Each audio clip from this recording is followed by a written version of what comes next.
અંજાર સીમ વિસ્તારમાં આવેલા survey number 984 પૈકીની સરકારી જમીન પર ગેરકાયદેસર અને બિનઅધિકૃત રહેણાંક દબાણ કરવામાં આવ્યું હતું, જેને તંત્ર દ્વારા દૂર કરવામાં આવ્યું હતું. પોલીસ વિભાગ તરફથી અસામાજિક પ્રવૃત્તિઓ આચરતા ઈસમોની ગેરકાયદેસર મિલકતોની યાદી મળી હતી, જેના આધારે સર્કલ ઓફિસર દ્વારા સ્થળ તપાસ કરવામાં આવી હતી. તપાસ દરમિયાન હંસાબેન ઉર્ફે હાંસબાઈ કરશન ગઢવી તેમજ ધવલ શંભુગર ગુસાઈ દ્વારા સરકારી જમીન પર ગેરકાયદેસર રહેણાંક દબાણ કરવામાં આવ્યું હોવાનું માલુમ પડ્યું હતું.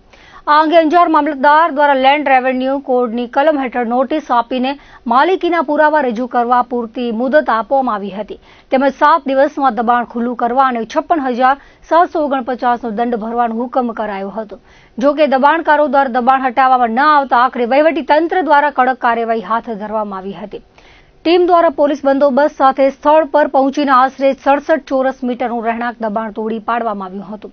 આ કામગીરી બાદ સરકારી જમીન સંપૂર્ણપણે ખુલ્લી કરાવીને સરકાર તરફથી તેનો કબજો લેવામાં આવ્યો છે.